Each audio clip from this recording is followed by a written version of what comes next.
A very good morning to you, Mwasuze Mtia, Muride Muta, Habarigani, East Africa. Good morning, welcome on board to Good Morning Uganda, this fruitful Tuesday, the 30th of April 2024. We are here to make sure that you are inspired on the last day of the month of April. 4 months down the road, so that means tomorrow we shall officially be in the month of May. Also, to remind you, we have 9 days to the census here in Uganda. How prepared are you? How ready are you to be counted? You need to join the count so that you can help the government make proper accountability for you, our dear Ugandans. The last census that we had was 10 years back in 2014. I don't know what you was doing at that time, but well, it was the last census we did have as a country. But nonetheless, I am glad you are glued to your national broadcaster this particular time on a Tuesday morning. We are live here from Broadcast House at Nile Avenue, and you, our viewer, are just on time to kickstart off your morning with us here as well. I don't know how prepared you are to get geared up for the new month, and of course for the salary earners, for the people who are going to be celebrated tomorrow, workers or the laborers.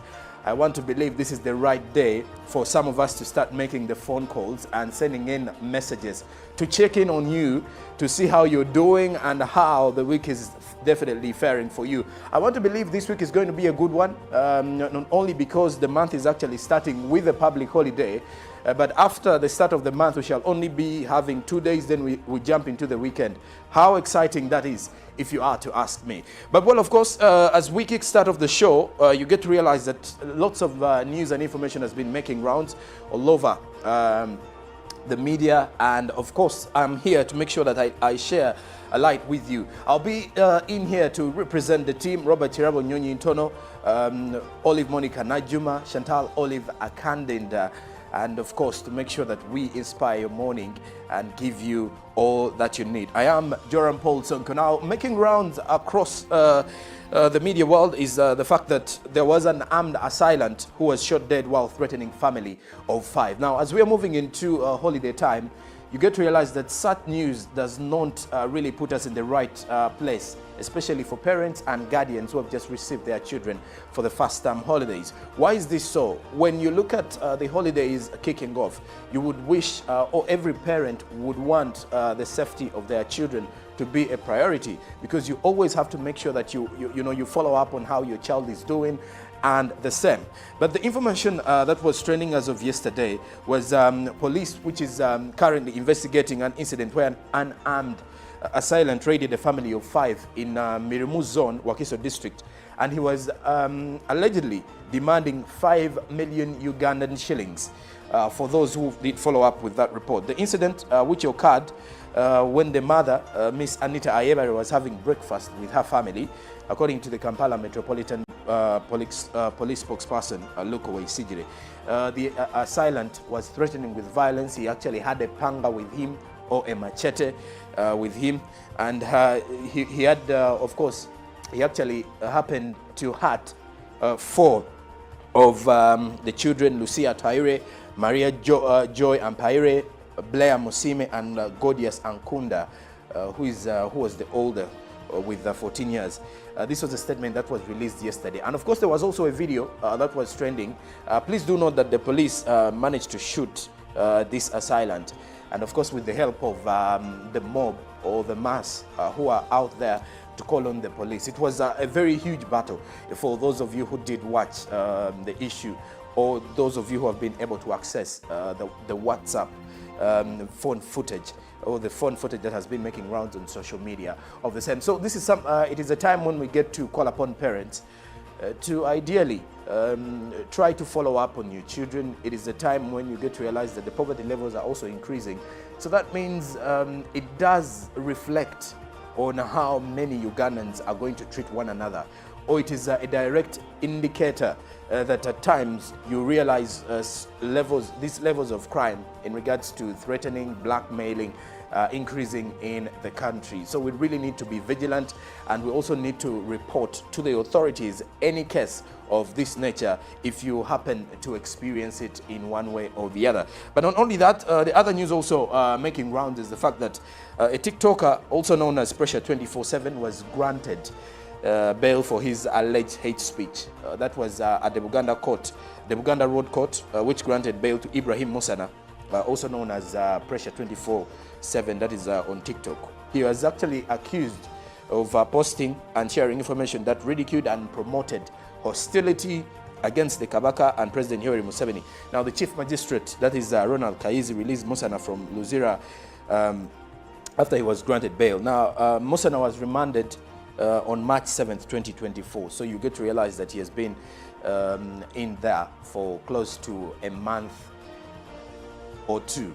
And ideally, it's actually been, 2 months approximately in that particular space. But of course, there's lots of news and information making rounds as well, still moving around. But since you are here and you've joined me this morning to kickstart off your morning with information, news, and of course, breaking down for you analysis here and there, you'll definitely be getting more of the same here this particular morning. But the most important bit about everything is that as you're waking up, make sure that you're very, very aware of how you're moving.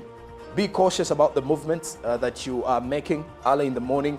Be worried about your neighbor, especially someone who is a stranger to you in your hood, simply because you never know. The times are really hard currently. Anything can really happen if you're not very careful. And also be protective of your loved ones. Try to check on them. And then also, just to remind you about the red eyes, make sure that you continue with the sanitizing and also avoid being in contact with many of the people who are either affected or in places or in public spaces and the like. But of course, you're watching Good Morning Uganda, and it's time for us to check in with what we've gathered for you from the local scene. Lots of news is actually making headlines within the country and away from the country, with which I will definitely start off from the local scene, as President Yoweri Museveni has returned to Uganda after attending the World Bank's International Development Association, IDA, Africa Heads of Summit in Nairobi, Kenya. Now, during the summit, President Museveni delivered insightful remarks emphasizing the importance of socio-economic transformation and the need for loans that propel prosperity. The president was pleased to hear the World Bank president, who gave a speech during the summit, who further discussed prosperity as a goal rather than profiting.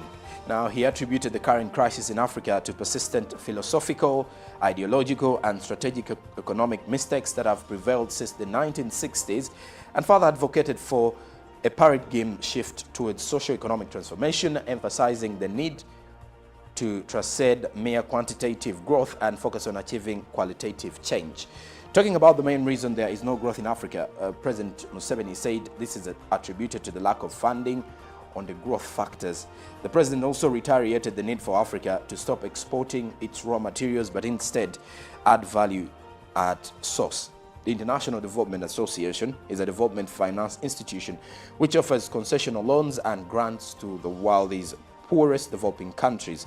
Now, the IDA, which is the International Development Association, is a member of the World Bank Group and has its headquarters in Washington, D.C., that is in the United States.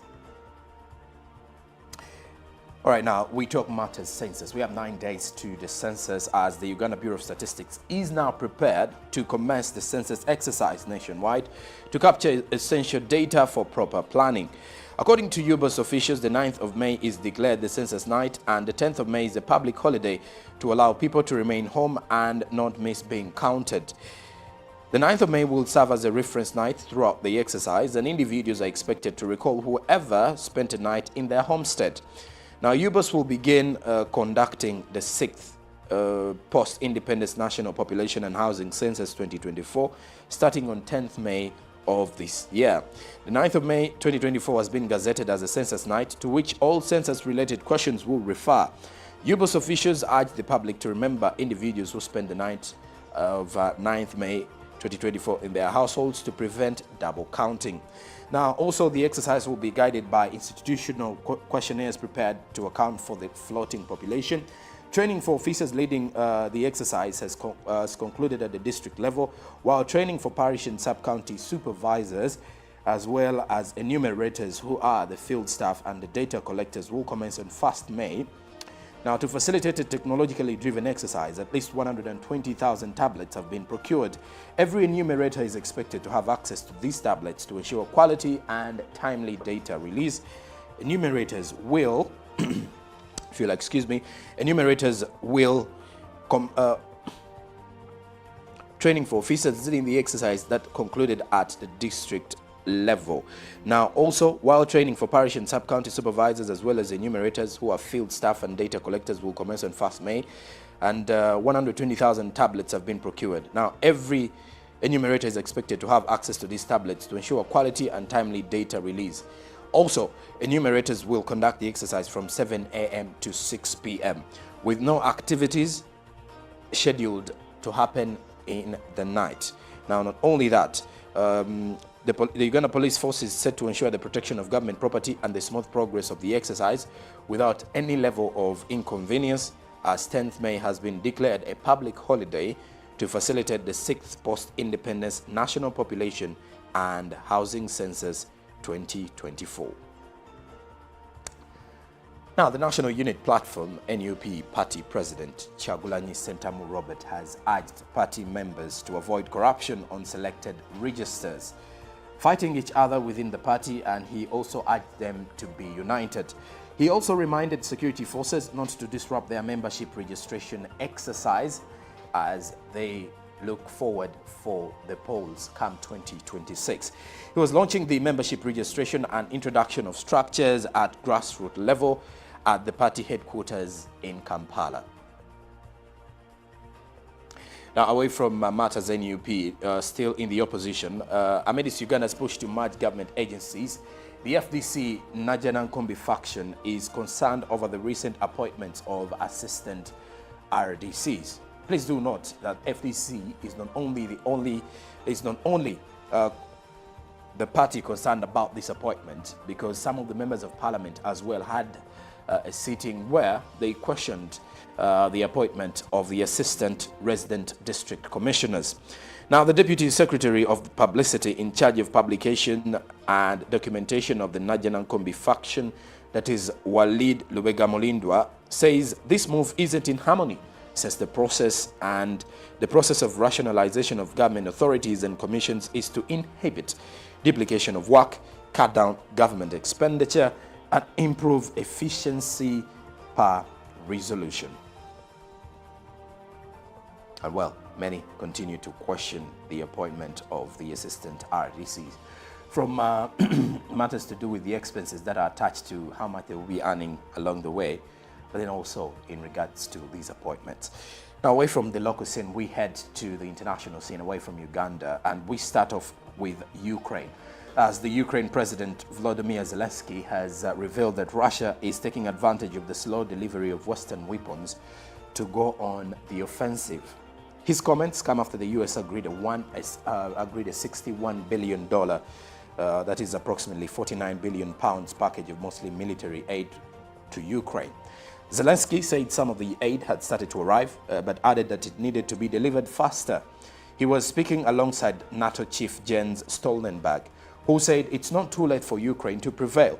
The comments come after authorities in the Black Sea port of Odessa said a Russian missile attack had killed 4 people and injured 32 in the same. Now, Odessa's regional head, that is Ole Kipa, said 3 women and 1 man had died, and the injured included, according to him, a 4-year-old and a 16-year-old, as well as a pregnant woman. Civilian houses and infrastructure had been damaged, he revealed. Now, earlier on Monday, Russia said it had taken a second village in 2 days in the course of its offensive move in Eastern Europe, rather in Eastern Ukraine. Now, away from that, we head to the United States because 4 officers have been shot dead and 4 wounded in North Carolina's home siege. 4 law enforcement officers have been fatally shot and 4 others have been wounded while serving a warrant in Charlotte, that is North Carolina, according to what officials have revealed.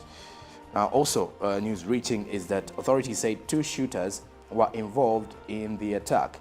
Now, the injured officers were part of the U.S. Marshals Service-led task force. They were attempting to serve a warrant. For felony, for a felony wanted for possessing a firearm when gunfire erupted on the suburban street. The officers returned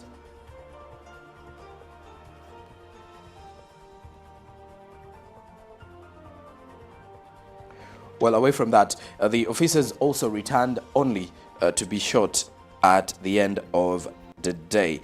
Now, more shots were fired at them from inside the home, as Charlotte Mecklenburg Police Chief Johnny Jennings told and revealed to a news conference. Now, the news conference, he said, "Today we lost some heroes who are out of simply trying to keep our community safe." The police chief told reporters at a news conference. He said it was the worst attack on police officers he could recall in 30 years. Now, away from that, we head to Kenya because more than 40 people have been killed in Kenya after a dam burst, pushing the death toll from devastating floods to more than 120 as the numbers, all the scores continue. Now, the deaths were reported on Monday in the Mai Mahiu area, where the burst dam added to casualties from flash floods.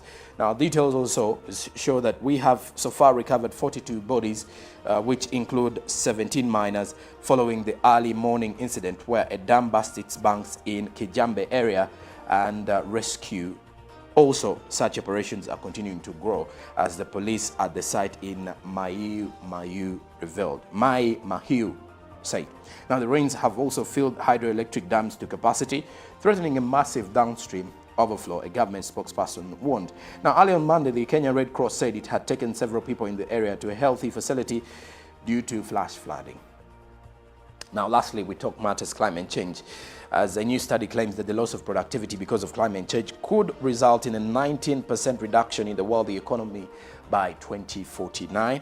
Despite the number being significantly higher than previous studies, the authors claim their numbers are conservative and could be as high as 29% of the global GDP. Climate activists were quick to latch onto the study, calling for more aggressive measures to prevent climate change and fund mitigation efforts.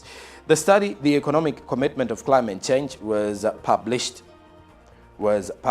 in Nature on April 17th by researchers at the Potsdam Institute for Climate Impact Research, also known as PIK, a non-profit organization funded by the German government. Now, a 2023 study released at the World Bank Economic Forum predicted the annual cost of climate change to be between $1.7 trillion and $3.1 trillion per year by 2050. This includes the cost of damage to infrastructure, property, agriculture, and human health. That also translates to between 1.5% and 2.8% of the current global GDP. And of course, the question in climate change continues to make more and more rounds. Well, away from the international scene, our focus now turns to the front pages of the papers with our dailies this morning. From our local scene, we start off with what the New Vision is highlighting, because the bigger headline says President Museveni calls for reforms at the World Bank. The president says current policies are causing underdevelopment. Read more about that still with the New Vision. Now, General Muhoozi marks 50 years. Read about the General Muhoozi celebration in there now, a pictorial of President Museveni with other leaders at the World Bank convention in Nairobi. Now, Jomai court orders for liquidation of company. The other news still with the New Vision. Also, the countdown to the census is 9 today. 9 days to go. Then also disaster, dozens killed as dam bursts in flood hit Kenya. Then attack, man hacks family of 4 over ransom. Read about that in the New Vision.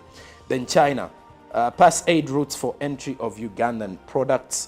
Find more about it in the New Vision as well. Now, the Daily Monitor in today's cover is having an issue to do with Besigye favored to lead new party, according to what is making headlines in the Daily Monitor. Which new party is that? You can find more details about that within the Daily Monitor. The majority of supporters of a Forum for Democratic Change FDC party faction have rooted for formation of a new political party, and they are pushing for Besigye to lead that political party. Now, infrastructure, new bridge to spur trade transport in Kaliro and Palisa. The bridge is at the front page of the Daily Monitor. Now, away from that, still with the Daily Monitor, you can as well read about U-boats to counter refugees and islanders, army under special groups. Then new mobile money rules and are unrealistic, according to the mobile money agents. Read about the rules and why the mobile money agents are not happy. There is also the Rainbow magazine talking about the Taiba International holding a lavish sports day.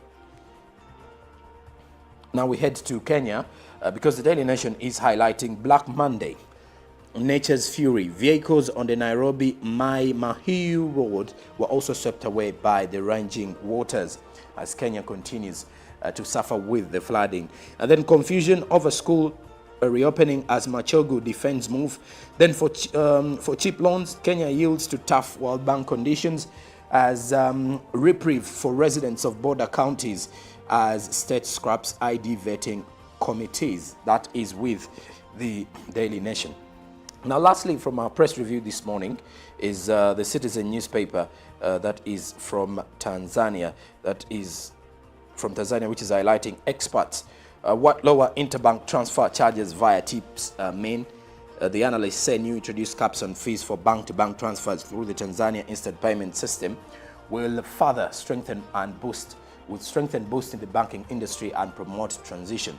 Now, also, how Atomic Agency averted potentially deadly incidents. You can find more about that in the Citizen. Then Smart World, big test, how varsity students struggle to manage their finances. Then African leaders outline priorities for rich nations, according to what the World Bank is set to focus on with the decisions that were taken in Kenya yesterday. And well, that is it from our press review, our local news, as well as the international news. Now, when we do return, we will be talking matters, Labour's Day, the International Labour's Day, and also looking at the safety of workers. Remember, this year's theme is improving access to labour justice, a prerequisite for increased productivity, with the celebrations in Uganda happening at the Mukabura grounds in Fort Portal. Now, before that, we do have our inspirational song of the day coming in from Gabi Ntante, termed Conqueror. Take a look at this, and when we do return, we have a huge conversation. Stick around. Good morning.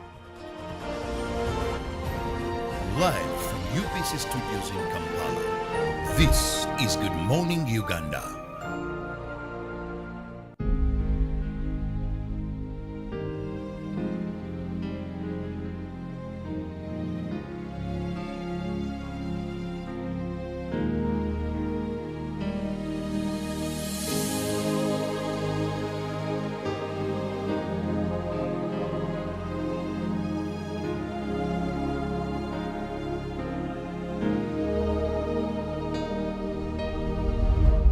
Feet will step many places.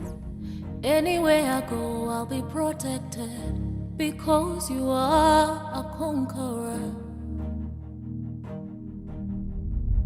My hands will touch many things, but I'll still be okay because you are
rules and unrealistic according to the mobile money agents. Read about the rules and why the mobile money agents are not happy. There's also the Rainbow magazine talking about the Tiber International holding a lavish sports day. Now we head to Kenya because the Daily Nation is highlighting Black Monday, nature's fury. Vehicles on the Nairobi Mai Mahiu Road were also swept away by the raging waters as Kenya continues to suffer with the flooding. And then confusion over school reopening as Machogu defends move. Then for cheap loans, Kenya yields to tough World Bank conditions as reprieve for residents of border counties as state scraps ID vetting committees. That is with the Daily Nation. Now, lastly, from our press review this morning is the Citizen newspaper that is from Tanzania. Which is highlighting experts. What lower interbank transfer charges via tips mean. The analysts say new introduced caps on fees for bank-to-bank transfers through the Tanzania instant payment system will further strengthen boost in the banking industry and promote transition. Now also, how Atomic Agency averted potentially deadly incidents. You can find more about that in the Citizen. Then Smart World, big test, how varsity students struggle to manage their finances. Then African leaders outline priorities for rich nations according to what the World Bank is set to focus on with the decisions that were taken in Kenya yesterday. And well, that is it from our press review, our local news, as well as the international news. Now, when we do return, we will be talking matters, Labour's Day, the International Labour's Day, and also looking at the safety of workers. Remember, this year's theme is improving access to labour justice, a prerequisite for increased productivity, with the celebrations in Uganda happening at the Mukabura grounds in Fort Portal. Now, premiering on Saturday the 20th of April 2024, 3 to 8 p.m. at Ndere Center. To get a ticket, call 0778 787 660. Tuko pamoja? UBC is the national public broadcaster. We educate, inform, entertain, and inspire our audiences. You can watch us on free-to-air channel 001, DSTV channel 282, GoTV channel 371, Star Times channel 201, Zuku TV channel 20, and Azam TV channel 350. Even when your subscription expires, you can still watch UBC for free on your pay TV platforms. Live from UPC Studios in Kampala, this is Good Morning Uganda.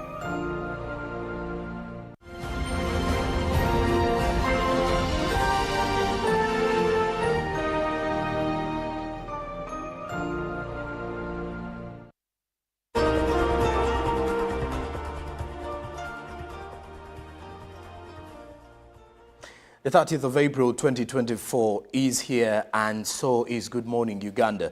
Many thanks for being part of the show to you, our dear viewer, and it's time for us to dive into our newsreel this morning. And of course, the conversations today are entirely going to rotate around workers or the laborers, because tomorrow, which will be the 1st of May 2024, officially kicking off the 5th month of the year, which is a leap year, the current one that we are in today, or the current one that we are in this very year, we shall as well be celebrating and joining the rest of the world to celebrate the International Labour's Day. In Uganda, Labour's Day will be officially celebrated at the Mukabura grounds in Fort Portal under the theme Improving Access to Labour Justice, which is a prerequisite for increased productivity. Improving access to labour justice, a prerequisite for increased productivity, so to speak. But of course, other areas where workers will be joining the rest of the world to celebrate will as well be moving on with various celebrations, awarding and of course recognizing a public holiday of such a stature. But well, this is a conversation that we're going to have this morning, rotating around the safety of laborers, not only in Uganda, but those away from Uganda, especially our fellow Ugandans who have always, or who always leave to go and seek for greener pastures elsewhere, if given the opportunity. Now, joining me this morning on a phone call is Mr. Owere Asha, who's the Chief Labour Affairs at External Labour Powerhouse. And he's going to be giving us more of what safety of labour entails. But first, what Labour's Day means to him as an individual and what it should mean to all the Ugandans out there in the working space. A very good morning, Mr. Owere. Thank you very much for joining us today. Good morning, my brother, and good morning, viewers and listeners of UBC. All right. First of all, I want to congratulate Ugandans, workers, and all workers in diaspora and everywhere in the world for reaching this day. This is a very important, tomorrow is a very important day for us as laborers to remember, and also remember those who actually started world of work. Well, Mr. Owere, when you look at Labour's Day here in Uganda, many of Ugandans are either directly employed or employing others, even with the small startups and the like. As we talk about Labour's Day, what does this represent for everyone who is employed anywhere in this country? First of all, Labour's Day is very important for everybody. You know, everybody works. There are those who do their own work. There are those who are employed. There are those who are actually working in formal sector. So the day is very, very important that we celebrate or commemorate our efforts in building our country, building ourselves, and building the world in general. And also at family level, there's also work in the house and the other areas of aspect. Well, when you look at tomorrow's theme, it is talking about something to do with improving access to labor justice. In the workspaces today, or with the workers that we have as a country, or all of us in the working environment, when we talk about improving access to labor justice, which sort of labor justice are we looking at here? First of all, the Constitution of Uganda gives rights to workers to associate, that is to join association, to have liberty at workplaces, and also get justice. But I just want to bring about one aspect of justice. That is, work-based environment is very, very important. Any worker working anywhere should be in a safer place so that is able to work. And that safe place is supposed to be conducive, decent, and also in doing his or her work, somebody is supposed to have what I would call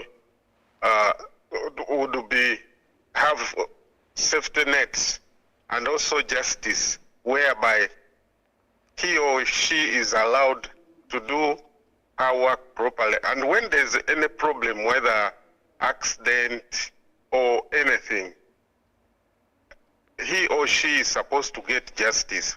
Now, for Uganda's case, I think we had a problem that 10 years ago, there was a problem of justice for workers. There was no industrial court. Industrial court was there before, but was put in abeyance for over 20 years. Now, when we came in the leadership, okay, we identified so many gaps, and those gaps were One of them was industrial court. There was lack of industrial court. So I remember UBC was one of the media houses that helped us to promote and be proactive to ensure that we get back the industrial court. Today, we are asking for just because at workplaces there are so many issues that surrounds workers and even employers. Sometimes we get into problems, workers get into issues with the employer in terms of injustices. Some have get accident, others are terminated unfairly. There are so many things that happens at workplace. Okay. When there is no industrial relations, and the industrial court is purposely for arbitration and ensuring that there's justice for workers in all aspect of labor industry. Mr. Were, let's now quickly turn our attention first to the external labor. We have Ugandans who are working away from Uganda, especially those who are doing various casual work in the Middle East, for example. Others are in Europe. Others are placed in the, in the West, that is the US, Canada, and other countries, to mention a few. When you look at such a day, when our brothers and sisters are away from Uganda, how safe are they that side? Do we have conversations to ensure that their safety is prioritized when working for those countries? Yeah, first of all, we have what we call migrant workers. Okay. Migrant worker is somebody who migrates from one area to another place, can be in Uganda, can be in diaspora. Very true. But particularly when we talk about externalization of labor, we have a department in the Ministry of Gender, Labor and Social Development, that is the Employment Service section, which is headed by a commissioner who is called Lawrence Egulu. Okay. And then he has a full department which is in charge of that. But the externalization of labor has been a challenge in this country because there has been a lack of proper coordination. And that coordination was, you find there's an act which is supposed to regulate, and the regulator is Minister of Gender, Labor and Social Development. But there are other players who actually form the external labor, and that is Minister of Gender, who is actually in charge and who is a regulator. Then you come to migration. Migration is under Minister of Internal Affairs, where anybody leaving the country goes through either the airport or the border areas. And then the Minister of Foreign Affairs, which is supposed to now oversee and see our people who are out there. Now, the organization now I head is trying to bridge that gap where we have recruitment agencies, we have training agencies, we have the migrant workers themselves. Now, they are working as a tripartite, where recruitment agencies are supposed to get licenses from Minister of Gender, Labor and Social Development, who are actually the regulator, equally to the training agencies who are supposed to train all these people who are supposed to travel out of this country to go and work abroad. And then you have migrant workers themselves. They have other associations. And those associations are many. And they are also now under this, we are trying to bring them together to coordinate with the government in a way that when there's any issue about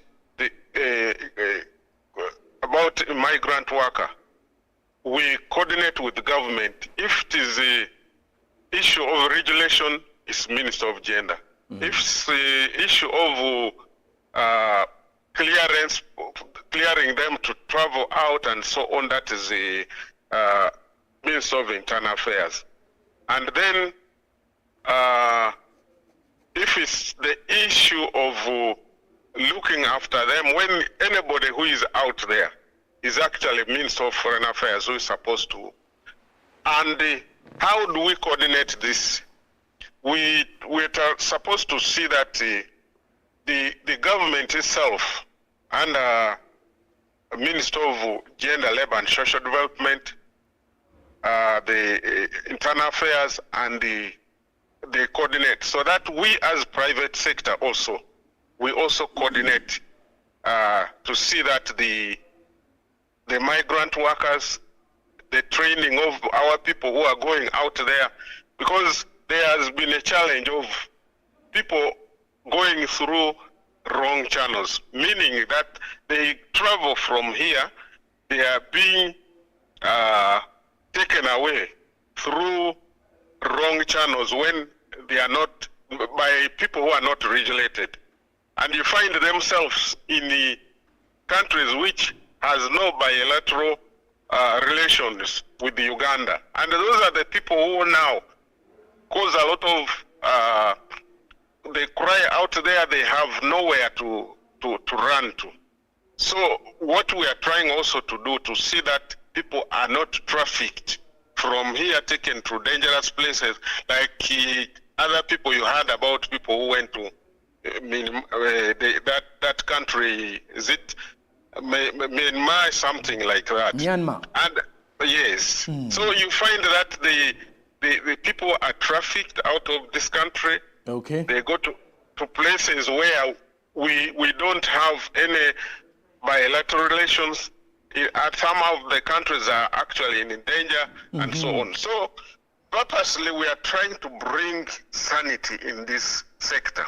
Okay. So that our people, because there are a lot of employment out there. As you are aware that Uganda, the population of the young people between 18 and 35 is around 75%. But we don't have enough jobs here for them. But out there, there are jobs, but we want those jobs that are out there, that our people can get, to be safe, decent, and we can be able to work out very well for them. Okay. And, well, of course, safety, very crucial. Let's talk about welfare and the well-being of workers in general. Not only the migrant workers, but also the workers that we have in Uganda today. This is a very critical point because many workers are not, doing their duties under, conditions that are better. And at times we've seen employers also hiring people without any sort of, allowance like, say, food, medical, and the like. What does this place anyone giving out a service? The most important is that we have first of all the government, the employer, and the workers' organization should work together to ensure that workers have got a decent work, and they have got all avenue how they can address their issue. Now we have a challenge that some employers don't want workers to belong to any association. That is maybe the union and so on. And you find that most of them have exploited the workers. Now the challenge also we have that let me say 80% of the workers, they don't know their rights. They think if the employer has, because of lack of jobs and so on, they don't want anything that will annoy the employer. and in the process, it also injures in their rights. And these are some of the challenges that we have. But there are those workers who are actually in the unions, where the unions are working perfectly well and representing them and negotiating for them, because they are about three tripartite in this arrangement. Okay. That is the employer, who is very key, because Yes. without jobs, there will be no workers. Very true. Then you have the workers themselves, who are also supposed to be doing the job. Then we have government, who is actually in charge of all the laws and so on. So they work in tripartite, but that tripartite is also controlled by International Labor Organization, which takes charge of all of them. And in every year, there's what we call Parliament of World of Work Parliament, which is International Labor Organization. And International Labor Organization oversees all this by bringing in convention, which in terms is being put and domesticated as the labor laws and the policies that regulates the labor entirely. Okay. Mr. Awere, what do you, in your opinion, what do you think is actually limiting creation of trade unions in Uganda? What are some of those reasons behind it? Because if at all we had a uniform trade union, or we've had various trade unions under where laborers or workers are attached to or belong to, many of their issues would be addressed, or maybe even their rights would be highly appreciated and, of course, recognized. What, in your view, is limiting creation of the, recognition rather of these particular labor unions in the country? First of all, we also there's a challenge of multinationals. Okay. Who think that for them they want to maximize profit. Now, the workers themselves also have a challenge that some of the leaders have not taken the trade union seriously to cascade it to the lowest worker. Okay. Because workers are supposed to all the time know what is happening, somebody is talking about, and about their rights. As I said earlier, that the challenge we have is that most of the workers don't know their rights. Yes. And it's we, the leaders, who are supposed to promote that and ensure that we educate them, we promote the workers' association at all levels. And we must also be assertive, because nobody will give you anything on a silver plate. So we need, first of all, to be strong and advocate for rights of workers at all levels. That is starting from the workplaces, because unions are formed by workers, managed by workers, financed by workers, and it's run by workers. So it's purely workers' organization. So you must first of all make sure that workers themselves join the union. Once workers join the union, they have a strong bargaining power when their voice is together. And that's what is lacking. And there's also a challenge of when unions were being formed, most union leaders think that the unions are for the lower people. And also the intellectuals in other areas think that the unions, because of its historical background, is for the... But for me, I changed that when I became a leader of trade union, because I encourage almost everybody to go back to school. I've promoted the unions at all levels, trying to bring in intellectuals actually who have actually put a lot of impact I will give you an example. In an organization which I worked for a long time, for 27 years, that is the Civil Aviation Authority. Okay. It's one of the best organizations because the union had a very big root there, and the workers' association became stronger.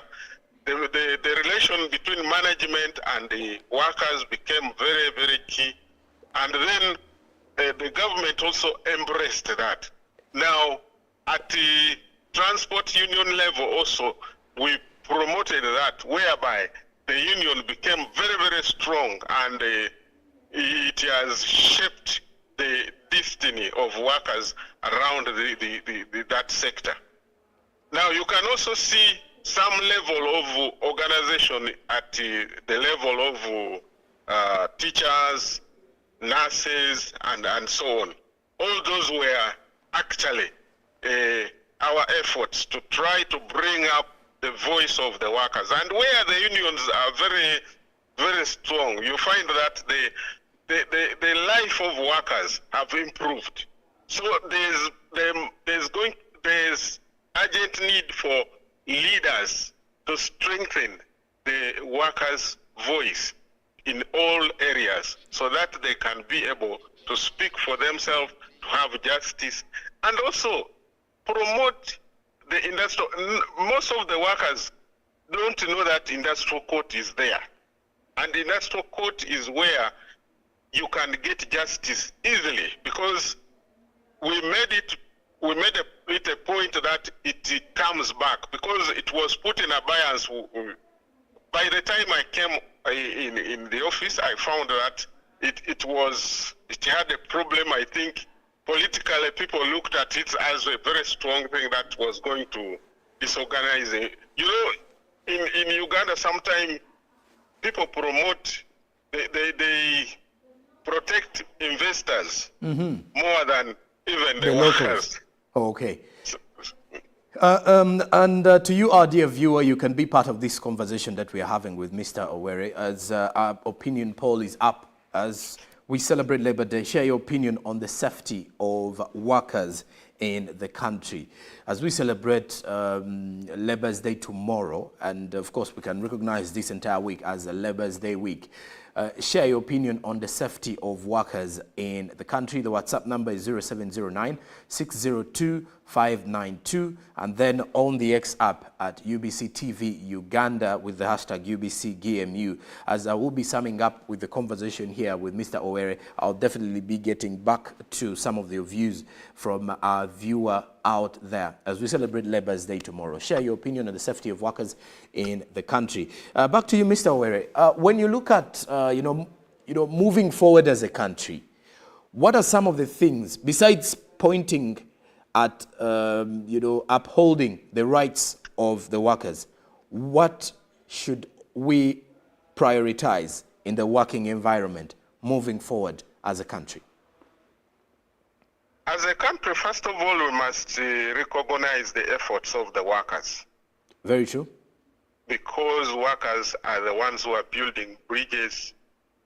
You are now with me. I know the whole night. I just came from Mulago this night, where somebody is there I found workers working, doing a lot of work. So we need to create a good working environment for the workforce in the country. Recognize them. Now there's a gap, especially in areas of labor inspection. That one is very key, because we are getting a lot of industrial accidents where many workers have got their hands, their legs, their body cut off by machines and so on. And at times there is no compensation. There's the Compensation Act is very, very good. It specified how the process is supposed to be done, but most workers don't know it. And the employers also take advantage of that, because I have a case which I'm now following, where a lady called Zam was working for a certain industry called barrage something on around Matuga. For the last 7 years, her hand was chopped off, but until recently when somebody brought this to my attention, actually through the media, that's when somebody had her talking about it on the Radio Simba, and now they referred her to me, and now we are trying to see that she gets justice. So what I'm trying to say is that all industries in Uganda, first of all, must abide to safety standard. And that is Minister of Labor, which is supposed to ensure that all factories are inspected. Now, I would urge the leaders, with the leaders of workers also, to push for this, ensure that all factories have what we call there's a safety committee in all this, and then the inspectorate of industries for safety at the Minister of Labor must be strengthened. We have been clamoring for labor administration, which is now being actually done very well. And I want to credit this to the former PS, did a lot of job in trying to strengthen labor administration, the Minister of Gender, Labor and Social Development. Okay. And that is Pius Bigirimana. And I have a complaint with the president because he took away him, and he also wanted him in another sector where he has performed very well. Okay. But he did a good job in trying to strengthen the labor administration. So Okay. we need to follow that, ensure that Minister of Labor, Gender and Social Development is very key in all this, ensuring that we have. Then another thing which we need also to pursue Okay. is the minimum wage, because That has been a conversation over the for a very long time in our country. yes, but we pushed it until It was out of parliament. before 2019 it was passed into law, but when it was taken to the president was not assented to, because by then people in the Minister of Gender told him that there was adequate law. Okay. But now that one now is the parliament, members of parliament, they have a challenge. They are the ones supposed now to push, because the president pushed it back to them. Okay. They passed a law and the president pushed it back to them. So they are the ones now supposed to push it back to the president and address the issues the president may be raised to them. I don't know which issue. So those are some of the things that we need to correct, and ensure that we promote industrial relations where management, workers sit on a round table, negotiate, and agree on how to operate. Mr. Owere, do you think it is the right time for us to start having conversations of workers getting to know about the laws, or where employers need to start, teaching the workers or providing a copy of the available laws, and the workers getting to know their rights, or a mindset kind of thing for our workers, so that they know that if I do this and this, I'm exploited. This and this is what I ought to do if I'm in a working environment. Exactly. There are two organizations that are supposed to do that. Okay. The three actually, tripartite. The employers have a duty to create awareness to their workforce. And they can do this through Federation of Uganda Employers, because Federation of Uganda Employers is the organization that brings together the one that is led by Mr. Opio. That is Opio. Okay. And then you have workers' organization like NO2, COF2. Now you have also a labor powerhouse. So these organizations should also create awareness within amongst their members Then you have those who are not even members, but they should also benefit out of these organizations. Then the government should strengthen the laws and ensure that policies are implemented and labor officers do their work, especially at the district level. Because by the time we took over, we found that the labor officers were very few. There were about over 100 districts, but you find there were about 30 labor officers. And they were even being given other duties. So in terms of labor, things were not being properly handled. But Okay. Today, things must be done in a proper way, that this organization must work towards creating awareness to the workforce, because workers actually don't know their rights. Okay, and of course, Mr. Oweri, as we are summing up with our conversation this particular morning, again, one would wish to understand our workers tomorrow will be joining the rest of the world to celebrate such a day, which is very pivotal, by the way, and a day that they really need to focus on. What would be your message to the workers, and then 2, to the employers, then 3, to our government or the policy makers? First of all, to the government, we want to see the good working environment.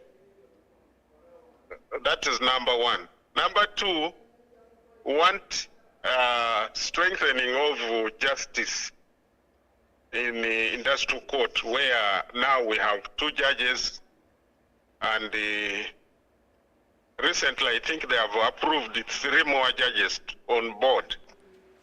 Now, there are a lot of cases, backlog cases in the industrial court, over 2,000. And that one now needs actually our government to, especially Minister of Justice, to ensure that they promote and ensure that the court is functional properly. Put in place more judges, and also bring in more resources so that industrial court can work very well. Why? Because once industrial court is functional and there is that industrial relations, it also creates industrial harmony. Then the Minister of Labor should be strengthened, because it's just a department under Minister of Gender, Labor and Social Development. And for some time, for me, my opinion, I wanted to see that ministry. We have our own Minister of Labor, because the challenge we have today is unemployment. Very true. Now, unemployment, when you are putting this ministry under Gender, Labor and Social Development, it creates a lot of problem, because that ministry is underfunded. So I want to see government, if they cannot give us our own ministry, let them fund that ministry. Let the ministry have more funds. Because a ministry which is in charge of labor, which is supposed to even create jobs, policies, and so on, it's a very key ministry. And now you have there a ministry of children, youth, you have elderly, you have the culture, you have every. So if by the time you reach workers, you see that there is that problem. The structure problem is there. The funding is also an issue. So that's the area of government. When I come to employers, Okay. Employers have a duty, very, very important duty, to ensure that workers enjoy their work. Okay. Because we work as partners. Now, when the more they put workers at the forefront, Okay. they will make profit and things will work out and we'll all enjoy, both workers and employers. All and right. we must respect each other. All right. Now, for the workforce, Okay. Workers, first of all, we would like to see them, especially the leaders, must create awareness to the workers, even to the lowest worker. Okay. They must have a good representation at all levels. Mm-hmm. We must also add value to our representation, like places like Parliament. We now have councillors at the district level. Every district has got 2 councillors who are representing workers, a female and a male. Those ones must play a very key role, because that was our aim, to ensure that we have representative at all levels. Okay. And these are some of the things that, another thing is that they should know that we have industrial court. Okay. And where if you have a case, you don't need to actually, you don't need any money to register a case there. You only go and put your case. Even if you don't have somebody to represent you, okay. we have people in the court who are representing, who have been put in place put to there replace. by the workers, Okay. the employers, and the government. All right. Many thanks for being part of this conversation, Mr. Owere, and thank you very much for your time. Thank you, and I thank UBC TV for giving workers this chance to air our views. God bless you. Have yourself a good day and a happy happy Labour's Day in advance. I wish everybody happy Labor Days. Okay, and they have it, Mr. Owere Asha, who is the Chief Labour Affairs at the External Labour Powerhouse.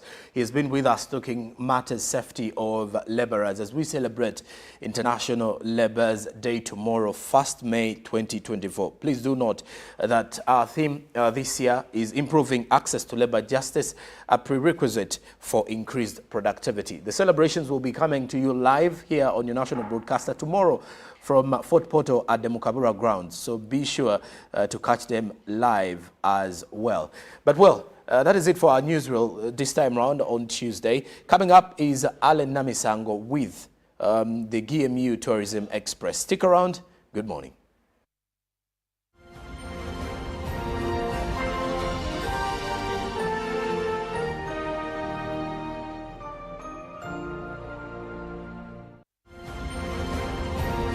Live from UBC Studios in Kampala, this is Good Morning Uganda.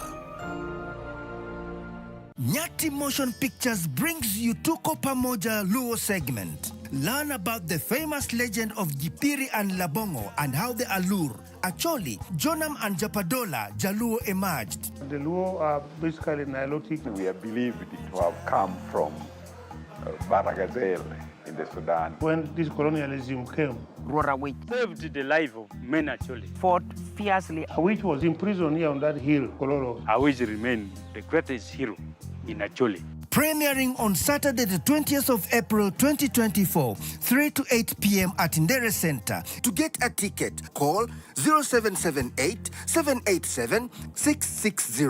Tuko Pamoja? Juko. Yo.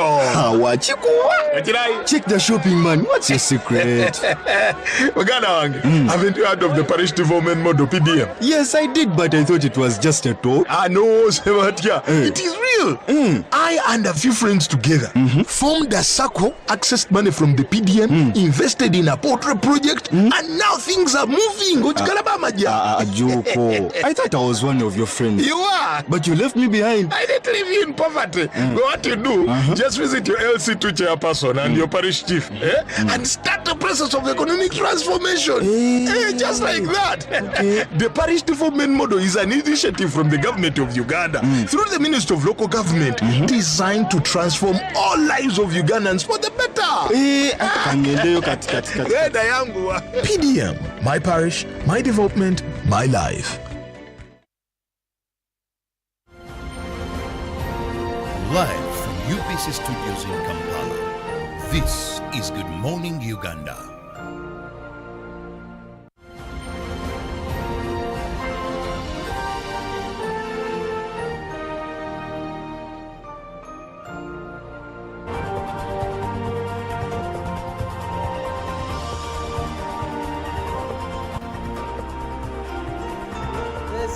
You are most welcome to Sempaya Hot Springs once again, and as I told you that Sempaya Hot Springs are gender sensitive, we started our views and walks from the male hot spring. Now we're ending up here. This is the magnificent female hot springs. You can see, most beautiful, none of this kind in this country other than Semuliki National Park. So when you hear, I told you that the males hot spring, the other side is extremely very hot. But again, when you come to the female, it's also not that cold. It's very hot. The temperatures ever recorded here, the highest has been 103 degrees Celsius. Very high temperatures. When it is hot, even your phone might reject taking a photograph. It's very important that we know that the hot spring environment is very fragile, so you are always advised to keep along the boardwalks and as guided by your guide, because the water, once you slip off, you are likely to get burnt. So observe the rules and regulations and make sure that safety first. As I told you, the other side, when the Bamaga were moving around trying to look for Bitente, who is the person traditionally who disappeared from the site of the male, and this side, the wife of Bitente, called Nansimbi, went looking for his husband, and the husband disappeared. And when people searched for her, for Bitente, and then the wife also searched for the husband, equally the two people disappeared. The female ended up disappearing from these places. They looked around, and fortunately one lucky person landed on the remains of the female. That one who is called Nyansimbi. Nyansimbi means associated with money. So what happens in tradition, in the culture of the Bamaga people? The Bamaga people believe that the ancestors stay here. The Sempaya Hot Springs is the headquarters of the ancestors of Bamaga. So annually, when these guys get problems, when they have low yields, when they have a lot of ailments, unexplained challenges, there's a very low productivity, they say the ancestors are very disappointed. What they do, they come here and prepare for appeasement. They organize goats, chicken, all kinds of food. But they are very careful. The females will only come on the female side. The males will go to the male side and slaughter the he-goats, the cocks on the other side of the male. But on the side of the female, they will bring only the she-goats and then the chicken, and make sure that they don't mix up the gender. As you can see, this place is spacious. It gives an opportunity for visitors, however many they are, to congregate, to be able to enjoy, to prepare food as much as they can and interact. That's what the mother does in the home, is always preparing for the family. So the female springs here also does the same. You are able to prepare your food, interact, even be able to touch the water, which you cannot do at the male hot spring. So the Bamaga do carry out an annual event of appeasing to their ancestors by making sacrifices. And after making sacrifices, the barred women will be able to produce very well, the yields will increase, all the family problems traditionally will disappear. So as Uganda Welfare Authority, we believe in people's culture, we promote cultural tourism, and we have supported the Bamaga to always go through their rituals. And please, I request the Ugandans that this is the only site in this country where you can do all these things and visit. Besides that, this water is very, very curative. It is a healing center naturally. where you can be able to come even if you have malaria. Please, we don't tell you that we only come here to treat malaria. First go for treatment, but then to remove the remains of the drugs, you come here because you are going to sweat and your body will be so nice. Very free massage. And you will also prepare free natural food from here. You boil eggs, there's salt in it. You boil ruombo, we have Sempaya ruombo, where you only organize your food, immerse it in the hot water. It's ready for you. Meat, chicken, 1 hour. By the time you come back from your activities, everything is wow, well cooked, nice aroma. Please come and enjoy this as Ugandans. You're most welcome to the Female Springs. As we come to the end of our journey through Semuliki National Park, and particularly Sempaya Hot Springs, we are left in awe of the natural wonders that are here. The place is so much endowed in beautiful landscape, the hot springs, the nature, the green lush, like everything is super amazing. And it is one place that is calling you.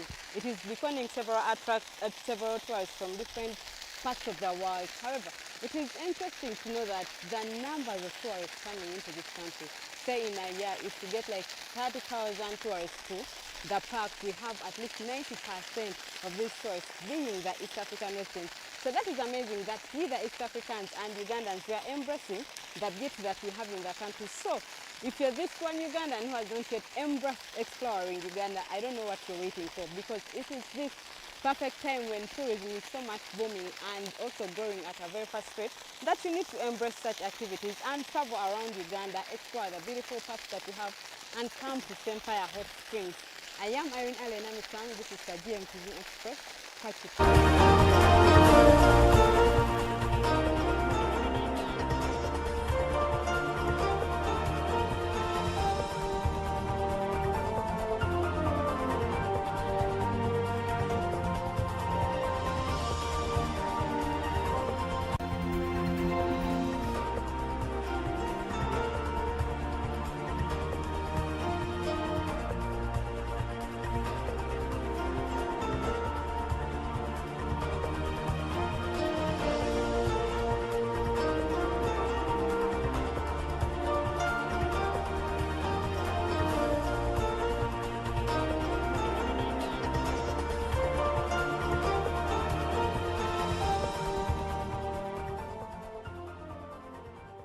It's a pleasure having your company this morning here on Good Morning Uganda. It's time for us to talk matters business now, because the State Minister for Mineral Development in the Ministry of Energy, Honorable Fiona Nyamtoro, has received 1,730 mineral samples from Karamoja sub-region in Entebbe.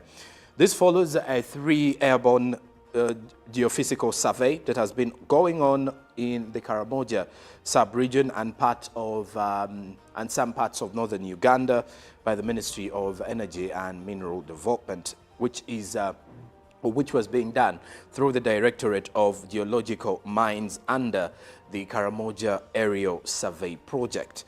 And of course, when you come to think of it, since taking over as State Minister for Mineral Development in the Ministry of Energy, Honorable Fiona Nyamtoro has been making various strides within the ministry to ensure that she does her work diligently well.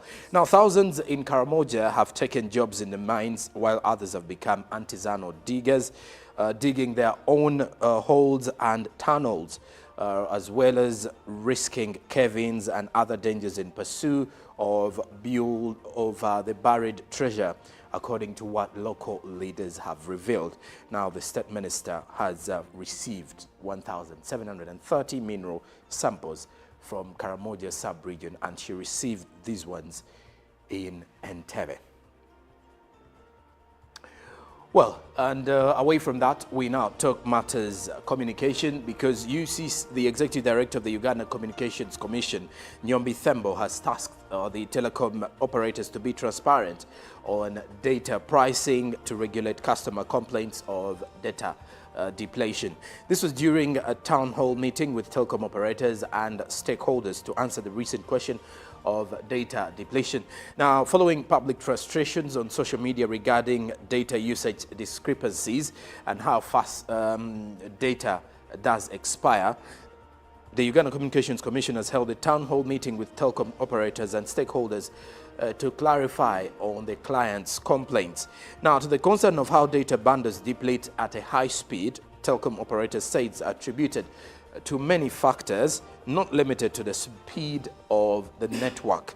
Now, the telecom operators also advise internet users to be mindful and shut down open windows, if not in use to reduce on data consumption. Now, the Executive Director, Uganda Communications Commission, Nyombi Thembo, however, asked telecom operators to clearly specify the products offered to eliminate aspects of being cheated.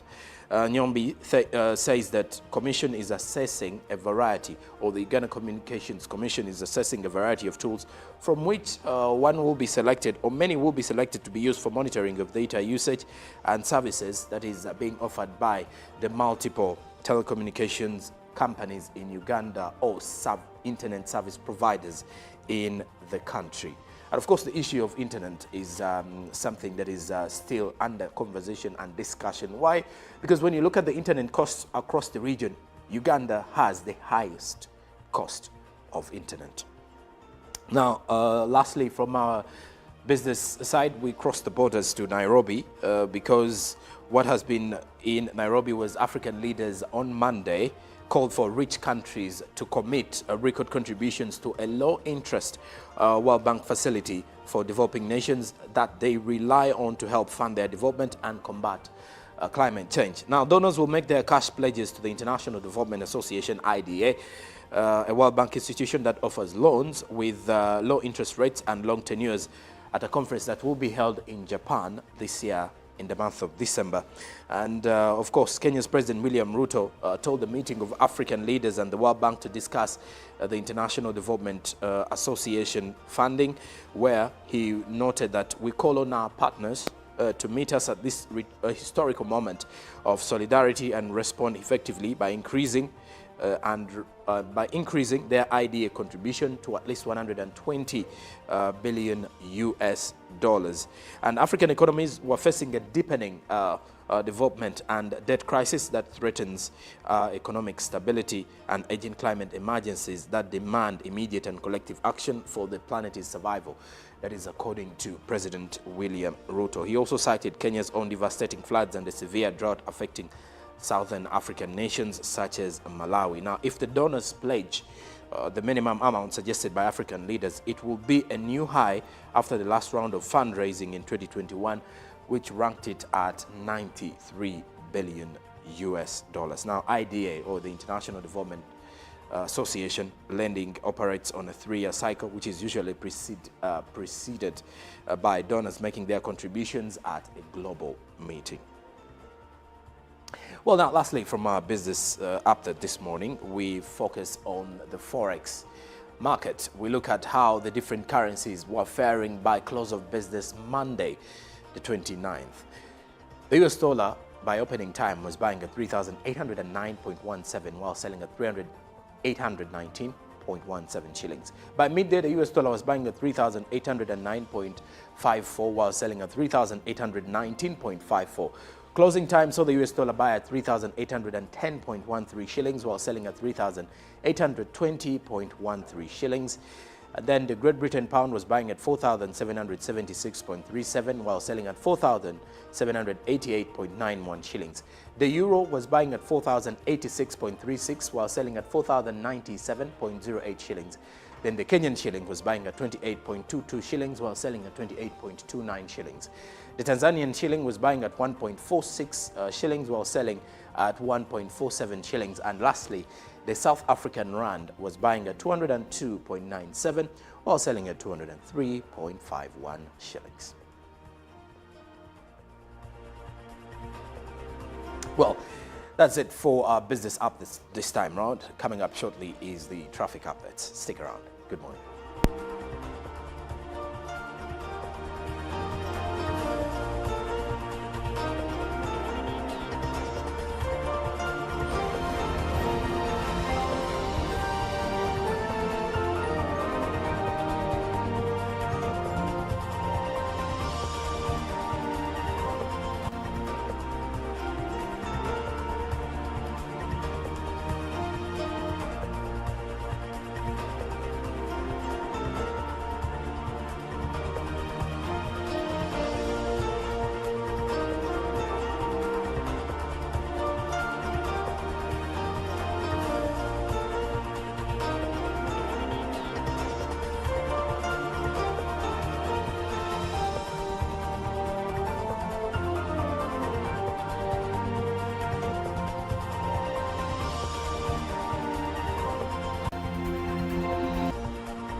All right, now with our traffic updates right here at Gaba Road, right from the Zambia Police Barracks, for those who are leaving Gaba Road or leaving Gaba, heading to the capital. I'll just stretch a little bit from Le Petit Village.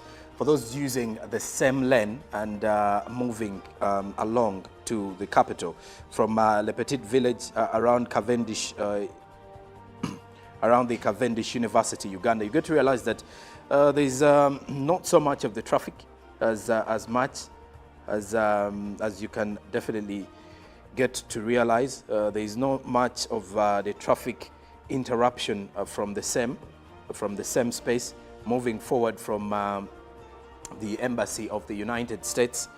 It will be a smooth ride for you, moving to the Zambia Police Barracks, as well as you're moving further to Furniture Doctor around Zambia. That is as you're moving closer to the Mestil Hotel and Residences.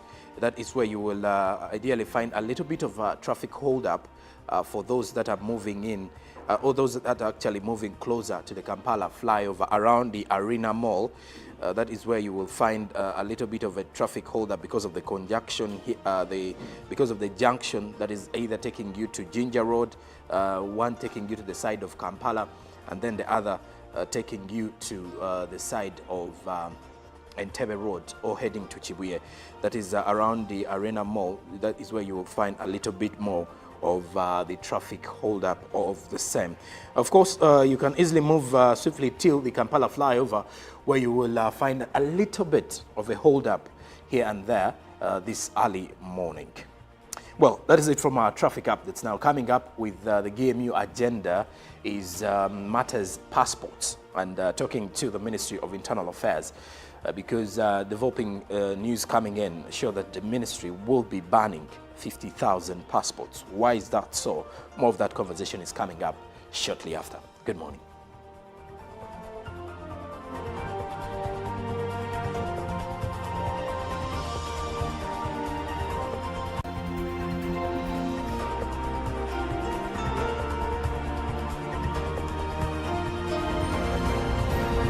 Live from UBC Studios in Kampala, this is Good Morning Uganda. Nyati Motion Pictures brings you Tuko Pamoja Luo segment. Learn about the famous legend of Jipiri and Labongo and how the Alur, Acholi, Jonam and Japadola Jaluo emerged. The Luo are basically Nilotic. We are believed to have come from Baragazelle in the Sudan. When this colonialism came, Rorawit saved the life of men actually. fought fiercely. which was imprisoned here on that hill, Kololo. Which remain the greatest hero in Acholi. Premiering on Saturday the 20th of April 2024, 3 to 8 p.m. at Ndere Center. To get a ticket, call 0778 787 660. Tuko Pamoja?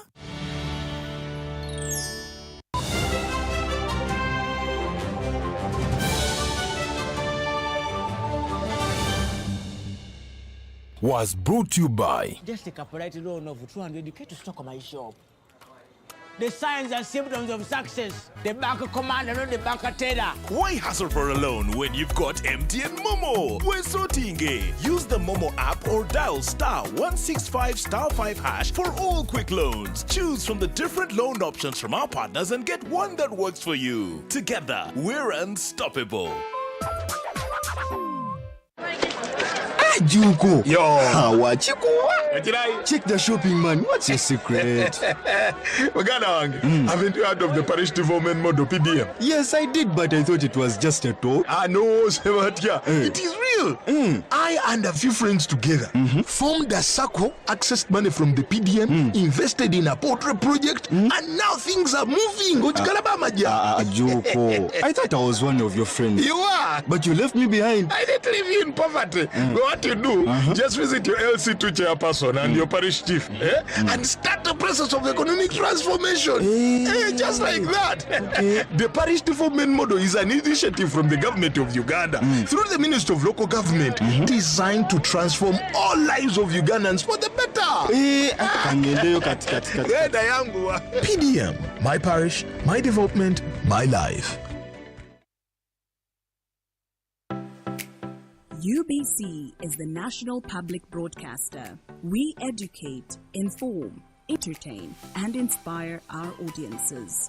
You can watch us on free-to-air channel 001, DSTV channel 282, GoTV channel 371, Star Times channel 201, Zuku TV channel 20, and Azam TV channel 350. Even when your subscription expires, you can still watch UBC for free on your pay TV platforms. A new dawn on Behind the Headlines with me, Timothy Nyangweso. Every Wednesday, live in our studios in the heart of Kampala, we have conversations that have analysis, explanation, but not every truth is fact, and not every fact is truth. Every Wednesday, 10 p.m. on your public broadcaster.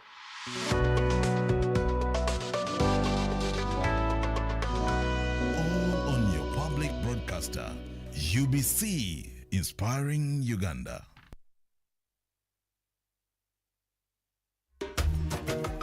Mukoke Fish Farmers Association tuli balunzi ba byananda ebyebika ebisatu omuli Miracap, tilapia oba engege ni catfish tetwete male.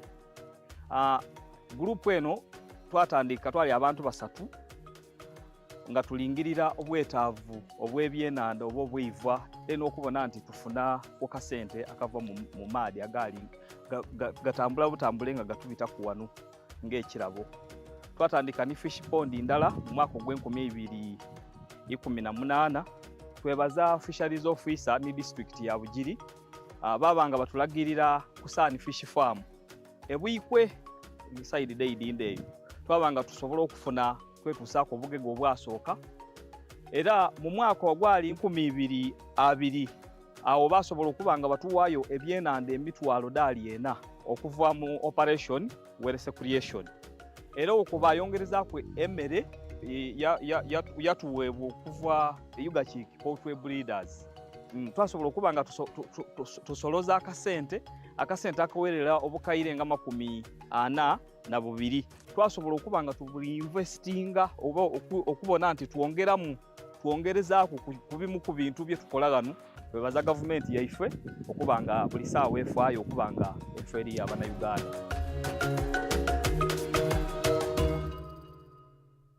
Live from UBC Studios in Kampala, this is Good Morning Uganda.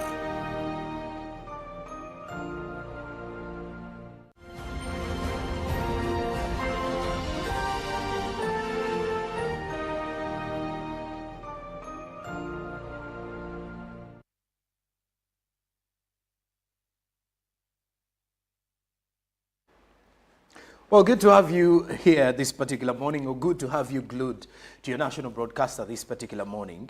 And it's time for us to get into our Good Morning Uganda agenda. Well, this particular one is regarding matters flying out of the country, flying in, not necessarily flying out, but holding a passport as a Ugandan. It is very important for us to have a passport. It's also a sort of identification or something that identifies you as a Ugandan. For as many of us who have the national IDs and then the passports, you get to realize that those are some of the documents that you also need to have with you as a Ugandan. Well, last week, a report by the Daily Monitor revealed that the Ministry of Internal Affairs is set to ban 50,000 passports. Why is that so? Because some of these passports have not yet been picked and have been in store for quite some time. And of course, meaning the owners of these passports may not want to pick the passports, or maybe for some unmentioned reasons. We do not want to dive into that, or we do not want to have speculations. That is why this particular morning we do have the spokesperson from the Ministry of Internal Affairs, Simon Peter Monday, who does join us here on Good Morning Uganda to discuss more of the issues to do with the passports and why we are having this issue of banning. And speaking of banning, if I'm to put it in the Lugandan dialect, or kwocha, to ban and destroy these particular booklets that were already printed out. That is where we are as a country. But also, we need to also understand, has the number of Ugandans registering to have their passports increasing, or is it still below what we expect this particular year? A very good morning, sir, and thank you for joining us today. Good morning, my brother, and glad to have you this morning. And the viewers out there, good morning to you, and welcome to UBC. Okay, and indeed we also welcome you this morning. We have a very huge, concern right now, and I would want us to start from there. 50,000 of these passports are going to be banned. Why did the ministry, or why are we coming up to this as a resolution? Thank you very much. In the year 2018, around December, the government of the Republic of Uganda, as you know, started issuing electronic passports. And specifically speaking, on 8th December 2018, we rolled out that program, and we issued our first passport to the first Ugandan electronically. Since that time, that was 2018, 2019, the numbers of Ugandans applying for electronic passports started rising. Those that wanted to change their passports also started doing so. And by when we went down to lockdown, I remember that was 2019, the numbers were so huge that had started clamoring for our services at the ministry. So, of course, we had COVID. COVID came in, and we had a lockdown, 2020. I think the first one was 2019, the first serious lockdown. And when we had that first serious lockdown... 2020, here in Uganda? Yes, here in Uganda. So 2019, 2020. 2020 so March. When we locked, our staff went home, everybody closed, offices closed. Now, we did not close our system for passport application. The system remained open, as you know. Okay. And because of the fact that people now had time to sit in their homes, to sit on their phones, on their computers, to apply for passports, people now had lots of time. People, those very busy Ugandans who could not get the time during work hours now got a lot of time to apply for their passports. So during that time, so many Ugandans applied for passports since the system was open, and that's the time everybody had some chance to apply for their passport. Those who wanted to renew also were there. So by the time the economy reopened, that was still, I think, around the... 2021. 2021, I think, yeah. We had so many applicants on the system, numbering almost 20,000. Okay. So that is the time you saw when we reopened, we had long lines at the ministry. We had queues for people who wanted to change their passport. We had queues for people who wanted to apply for first-time passports. We also had queues for people who wanted to go out for labor.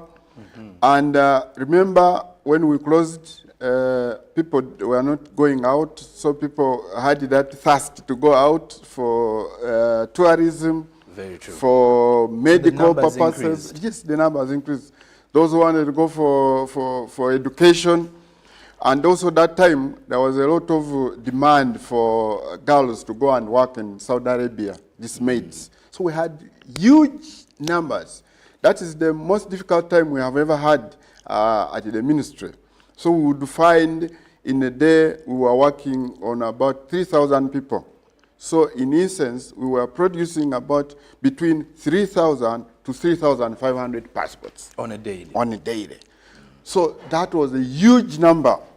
First of all, challenging our numbers as staff, it had remained the same, but here the demand was high. Okay. Two, the thirst to travel out for various reasons also had increased. So we processed so many passports. Now, when we process passports, the rate at which people are coming to pick the processed passports, the ready-made passports now, was lower than the rate at which we were making the passports. And this posed a storage problem.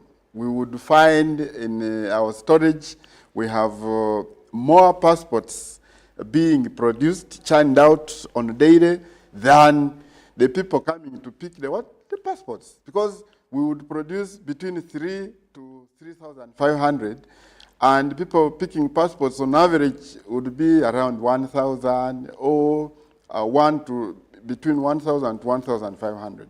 So it would on daily leave us a big number of passports for us to keep in our stores.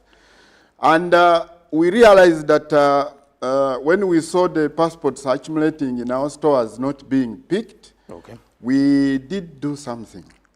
What did we do? We said, I think we may have to contact these people. Who are these Ugandans? They applied for passports, they looked for money, they came to the ministry, they struggled, they got passports, now they are not picking these passports. Why? So we actually started a program of calling these people personally. So we would call, but we realized something. Most of the numbers, especially of the ladies that was given to us, were belonging to only, we would see 1,000 applicants with same telephone number. Same telephone number.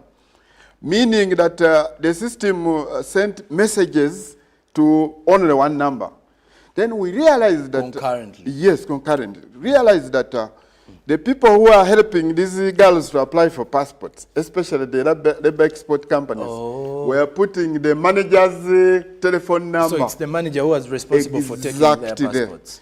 The manager received the messages on fear that if the messages went to these girls, they would go behind them. Yeah, sidestep them and pick these passports. And yet, these companies are the ones putting in money for the girls to get financing it. So they didn't want. Because you remember, these girls come here, apply, they come for fingerprint. After that, then they go to the companies to report. After that, after the training, some of them go back to their villages to wait for messages from their companies. So, remember, this is one person receiving, say, 1,000 messages. True. First of all, he doesn't know which message is for which passport. Very true. That is if he can read even all the messages. He can't even read those messages. One. Two, he cannot identify that this message that has come is for so and so. So they ignored those messages. The girls back home were also not receiving the messages. So that poses a very big problem. And actually, speaking now, that is the biggest problem we have had. And that's the most significant reason why these passports are being heaped there. Because the owners of passports don't know that the passports are out. Then the ones receiving messages cannot read all the messages. They cannot tell the girls because they do not know whether the girl A or B or C is the one whose passport has been processed and it is ready. So that is the biggest reason why you see those passports are there. But of course, not all fall in that category. We do also think that maybe some people got problem. Maybe they are sick. Maybe, God forbid, others have passed on. But when we called, some people would not pick, others would pick, and they would not know what we are talking about. They would say, I don't know, I wanted to go out about labor, but now I've since moved on to do other things. Okay. So these people... But their information is already there. So we have been keeping passports 2018, 2019, 2020, 2021, 2022, it's 5-6 years now. Yes. And remember, storage facilities have remained the same. Passports have increased. People applying for passports have also increased. The number of people seeking for services of passport has gone high. The storage space has remained the same. So it has posed a very big problem. And remember, day in, day out, we produce passports. Where are we going to keep these passports? So now, having tried to call these people, A few of them responded, came and picked these passports. But we still have passports. We even still have passports, by the way, of long time ago. These are the old generation passports. The other one, East African. yes, no, the other one. The black one. The Is black it one. These ones also are there. They are still there. People have never picked, and yet these passports already expired, and they are installed there.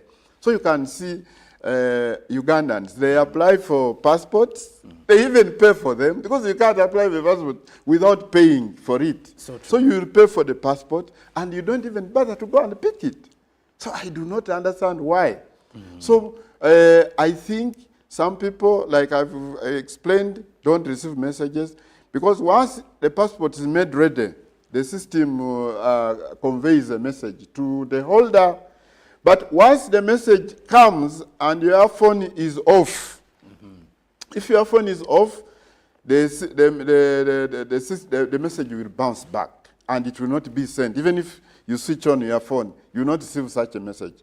So I want to use these good studios of UBC TV to appeal to all those Ugandans who woke up one morning, looked for 250,000, paid, applied for passports, even came and lined up at the ministry, took fingerprints.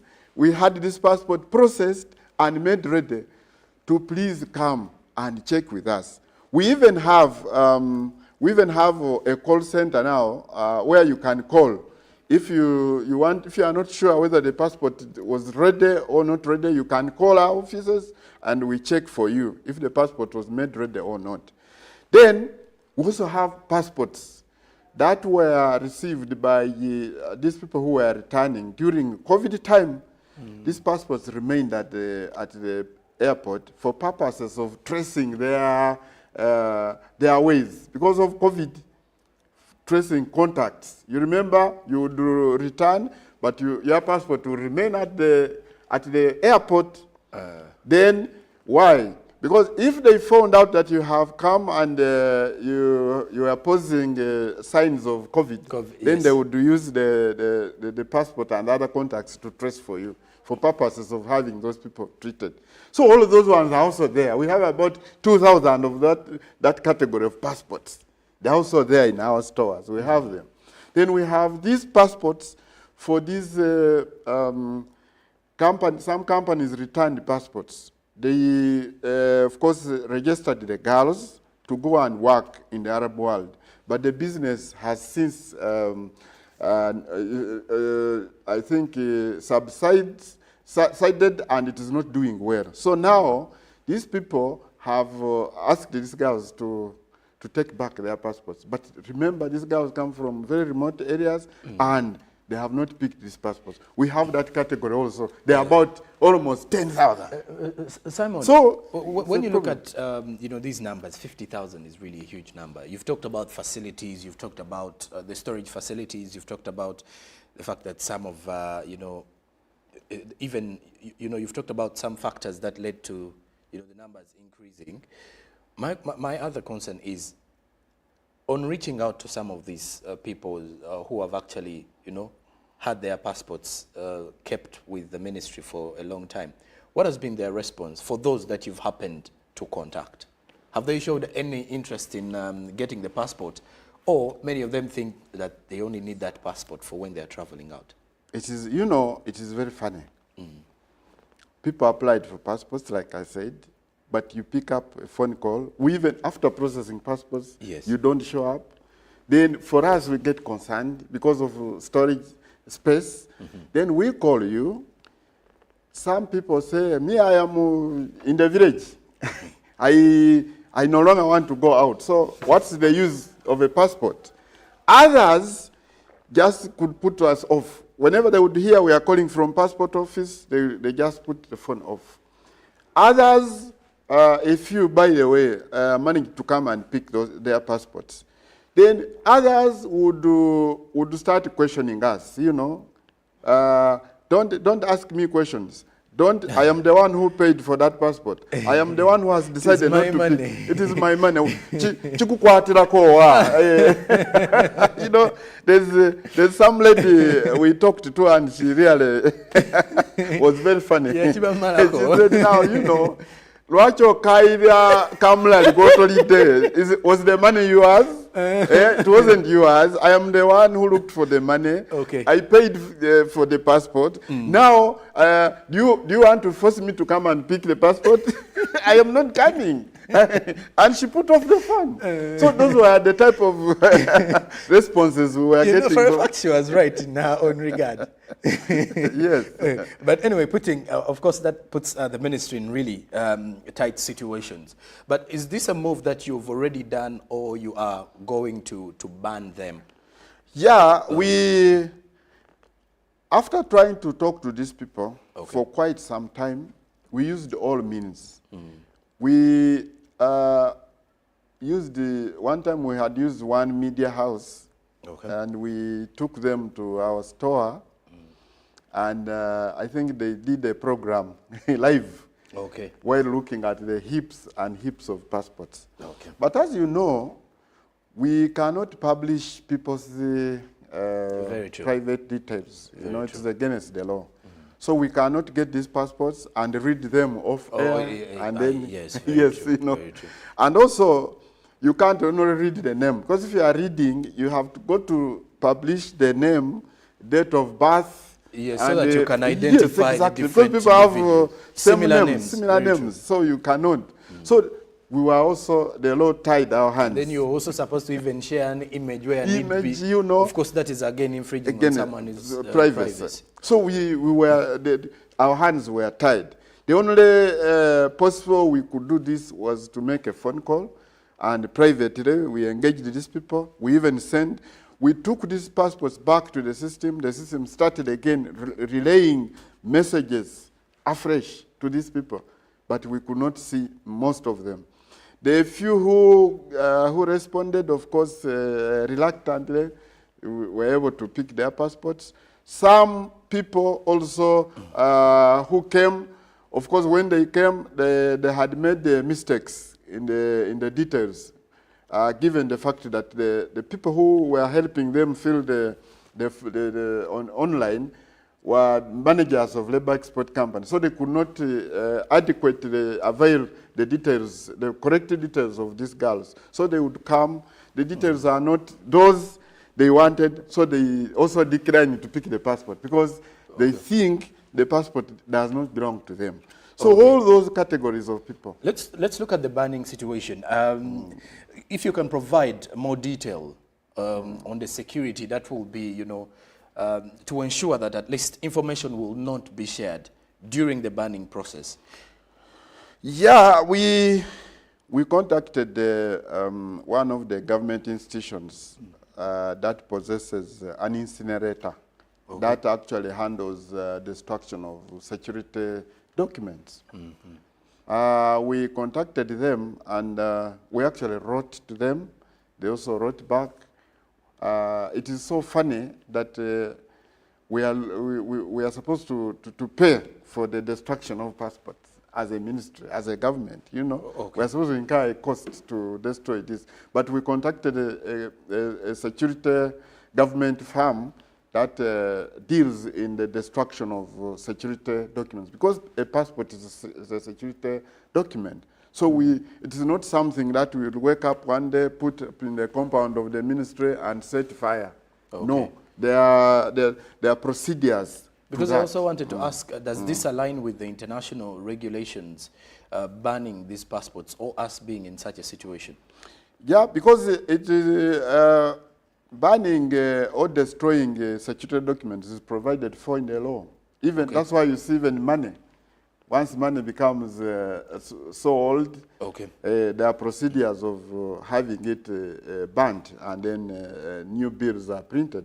So we are also going to, first of all, use the law. We are going to do this within the law. We are going to engage all the concerned stakeholders. We are also going to ensure that these documents do not leak, because they are security documents, and we shall do this with the privacy it deserves, so that people's information is not leaked to whoever is not concerned.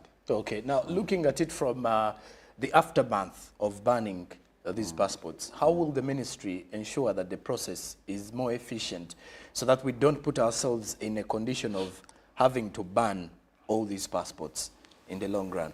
One, going forward, we have now ensured that for you to apply for a passport, you must avail your own details, including telephone number. These things of a labor export manager coming with a telephone number and putting it on the passport application form, which does not belong to them, does not arise. Actually, we have started on that process. And then two, we are also ensuring that people who come to apply for passports are informed of the duration of the process. So that after that duration, these people are able to check the ministry and see if their passport is out. Then three, we're also ensuring that messages are promptly relayed to the applicants themselves, because they will have now provided telephone numbers that belong to them. So we are ensuring that once a message is sent by the system, it is received by the applicant in person, and that applicant will endeavor to come and pick their passport. So going forward, I would imagine we are going to move swiftly. Actually, as I talk, the rate at which people are picking up their passports has gone up. We're almost, yes. I have a colleague of mine who applied just yesterday. They were actually given an interview later this week. Yeah, it is now very fast, because, you know, we have the fact that we have now up-country region officers. We receive a small number here. Okay. That's why I wanted to ask also, when it comes to technology, how are you going to encrypt technology to ensure the safety of security for our passports and privacy of people's information? Technologically, we of course we shall keep the info. We are going to ban the book, but the information will still remain in our system. The details will remain on our system, since it is an online application system. It is technologically encrypted. You would still have that detail. In case, after banning, the aftermath of this, banning these passports, then one or two people come up, because of course we have gone sensitizing people, come and pick your passport. So if after some time you are failed to pick, then we shall assume that you are either dead or not interested in the what? In the passport, and we ban it. So if after some time you realize the need to pick this passport and you come to the ministry, the passport will not be there, but we shall still maintain a record of your fingerprint and other biometric details with you in our system.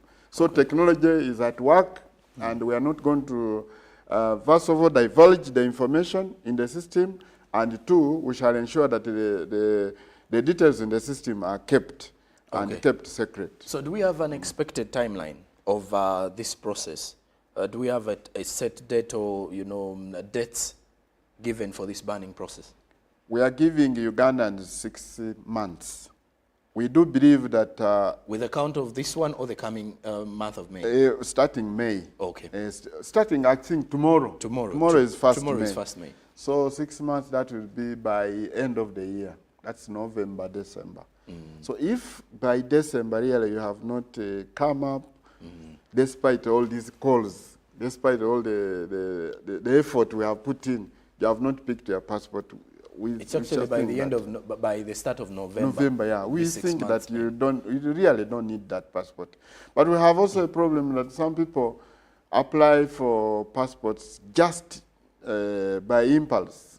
Maybe a friend has applied for a passport, and then he also comes and applies for it, and then along the way loses interest, and along the way does not have reasons, strong reasons for him to pick that passport, and then abandons it there.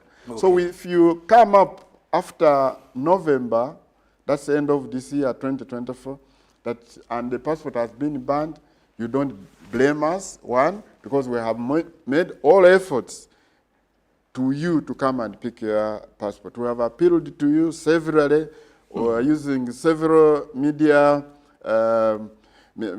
media outlets. We have gone to the newspaper. We have talked to print media. We are now on TV appealing to those Ugandans who have not picked their passport up to now to please come and do it, because it belongs to you. You paid for it.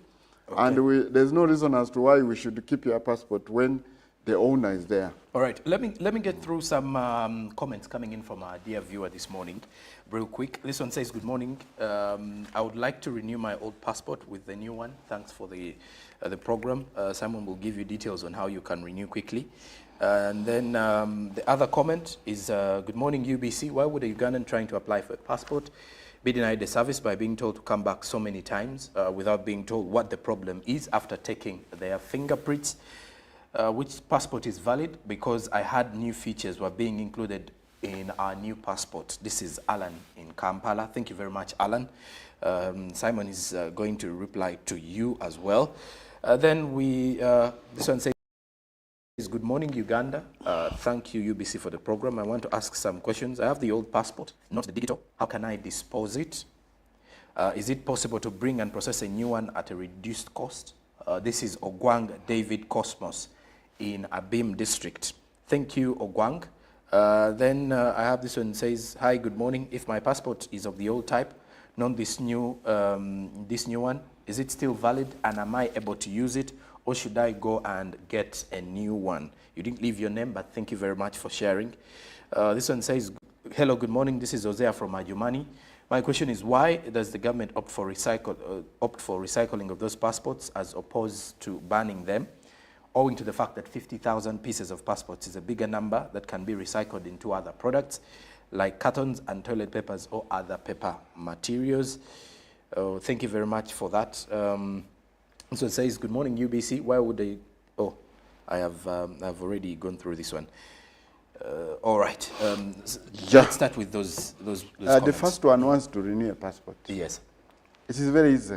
Okay. The process of renewal of passport is as easy as 1, 2, 3. Just log on to our system. We have a link, www.passports.go.ug. Once you reach there, the system is going to display a very simple form to fill for you to provide your details. These are basic details, name, what, all those biodata details. Then after, at the tail end of that application, the system will avail what we refer to as payment registration number. Okay. And then you'll also provide details of the old passport, and then that payment registration number will help you to go and pay either in the bank or pay using mobile money. Okay. In other words, you can sit in a taxi, in office, even at home, apply for a passport and actually pay for it using mobile money and just wait for your appointment with the Internal Affairs to have your fingerprints captured. Okay. Then the second one was why they keep tossing people up and down, queries. After you're done with even inputting your signature. First, we are sorry. We do apologize to those people who encounter such problems. But the problem comes in if you don't provide sufficient information. Okay. We want to give passports to people who deserve them. We do not want to give our documents to non-Ugandans. We have had cases where Nigerians were arrested with our passports in China, 8 of them, and that wouldn't be a very good thing. So we have now instituted a very, very, very rigorous system of interviews to try to ensure that the one we are giving our passport is a true citizen of Uganda. And I think this will give the our document credit and the integrity it deserves. Okay. Then the other one saying it has, of course, the new passport has features. You can clear yourself at the airport. It has a chip in there. It is polycarbonate. It is very hard. You cannot break it. It cannot. Is this the one, the blue one that we're currently? The blue one, carrying, electronic East passport, African. East African community passport. Okay. It has very, very modern facilities where if you go to the airport, you don't have to line up for an immigration officer to clear. You can actually clear yourself in the e-gates system we have at the airport, but which cannot be possible with the old passport. Okay. So only possible with the new passport. Somebody said wants to renew at a reduced cost. Well, I think that is not possible because this passport is, we are giving you a new passport, first of all, with improved features and a passport that will enable you to travel seamlessly. Then somebody has old type passport, is asking whether we still use them. No, unfortunately. But if you are coming from out of the country, for instance, and you are coming here for years, we shall allow you to return home with that old passport. And once you reach here, you renew. You shall not allow you to go out with it. Why not recycle? The lady who asked from Germany, these are security documents. So we fear that if you try to recycle at some point, somebody's details can be exposed, which is against the law. So that's why we want to. Okay. I have more comments. This one says, hello UBC and Mr. Monday. With the enhanced security features of the new generation passports, are there any cases you have come across of forgeries? Lawrence from Kampala. Good morning, UBC. How can I get a passport with no national ID? I'm Kanyesije. I'm in Barara. I think I can respond to that. If you have a NIN, you can easily get one. Yes. Because I got mine before I got my national ID. True. Yeah, if you have your national identification number, the NIN, actually, that's what we need. You can easily get your passport. Then this one says, good morning, Uganda. I'm Brenda Moto from Tungamo. I'm also one of the girls who applied for a passport in 2020, but the way those officers handle us when we come to pick our passports scares many people. The day I picked mine, some of the police officers were beating us and many girls just ran away without entering the offices for their passports. And this one says, good morning. This is Mauka Moses. Can refugee residents in Uganda using their refugee ID access the passport in Uganda? And if possible, how much does it cost? Thanks. And lastly, good morning UBC, this is Isaac. How long does one take to get the passport? Because the biggest reason as to why people have not picked passports is because of the long time. How I pray this is reduced to 1 month maximally. I think we shall deal with those and sum up with our conversation. Yeah, forgeries. We have never encountered even one forgery ever since we started, we rolled out the electronic passport, because it is practically not possible. Okay. We have improved the features, and it is practically not possible for our guys on Nasa Road to even attempt or come close to attempting to forging a passport. Then the way guys, Brenda from Muntungamo, the way guys handle us, I think this is not good. And the reason as to why we put on name tags these days is because of such scenarios of mishandling our clients. Okay. So if anybody attempts to mishandle you or any client that comes to passport office, please read. There is a name here, a name attached, pinned on the uniform. Actually, it is now sewn on the uniform. Okay. So now embroidered on the uniform. If anybody tries to mistreat you, what you do, just get the name. And we have had, of course, cases of where officers have been reported to our office, and some of them have been disciplined in various ways. We don't have to say this on air, but so many officers have been suspended, others interdicted because of these cases of mishandling our clients. We are sorry for those who encountered mistreatment at our offices, but things have become much better. Brenda, I assure you that the time you come to renew your passport, you find the whole place changed, and customer care is at its best. Okay. Refugees cannot access our passports because they are not citizens of Uganda. So refugees cannot access passports because they are not citizens of this country. They are citizens of another country. How long? Express passport will take only 2 working days, and standard passport will only take 10 working days. There's one who says, I lost my passport, and unfortunately, I don't remember the passport number. Can I get a new passport? Oh yeah, if you lost a passport, you don't remember, what you do, just go to police, report loss of that passport. Okay. After, come with the letter, and then apply normally. All right. Only that the system will charge 100,000 fine. Okay. For the lost document. And well, to our dear viewer, thank you very much for being part of this discussion. I hope it has been very helpful to you as well. If you have any queries, you can as well Google up the Ministry of Internal Affairs for more details. But Simon, as we're summing up with our conversation, I would wish you to just take us through the easiest way someone can easily access a passport or can easily register for a passport, because I've had some comments coming in via SMS as well for those that want to get their passport for the first time.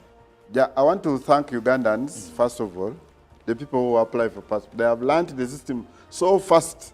Ugandans are very bright people that in that now, even if one is applying it for the first time, we have not had difficulties explaining to them. So what you do, look for our link, www.passports.go.ug. Go to the system, log on to there, and then once you reach there, you'll find a very easy to fill form, and then put in your details, just about you, name, date of birth, your father, your mother, is father deceased, still put the names. All we do this all in the name of trying to find out who the true citizen of this country is. Once you do that, system will avail a payment registration number, which you use to pay. You can pay using a MasterCard or Visa, any other Visa card. You can pay using mobile money. You can pay in the bank. So it is very easy for you to choose which bank you want to pay into. After you have finished payment, schedule appointment.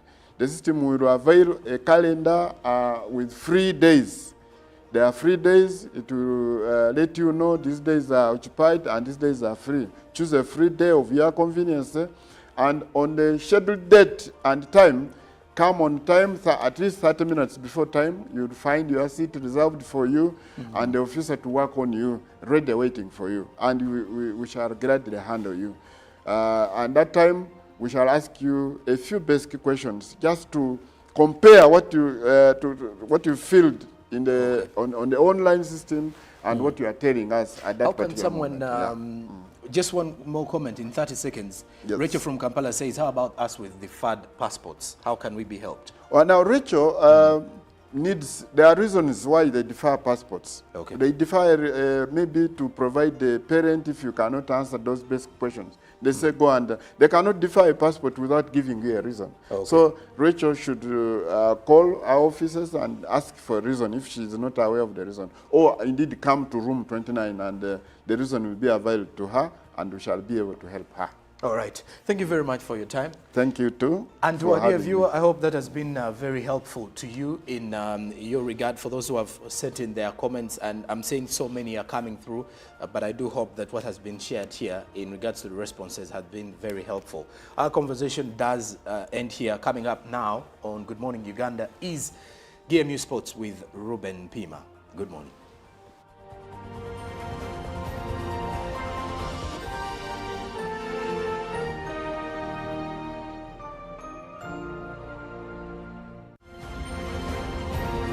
Live from UPC Studios in Kampala, this is Good Morning Uganda.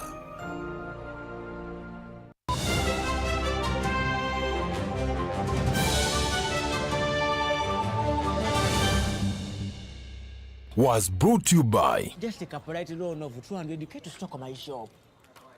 The signs and symptoms of success. The bank commander, not the bank teller. Why hassle for a loan when you've got MTN Momo? We're sorting it. Use the Momo app or dial *165*5# for all quick loans. Choose from the different loan options from our partners and get one that works for you. Together, we're unstoppable.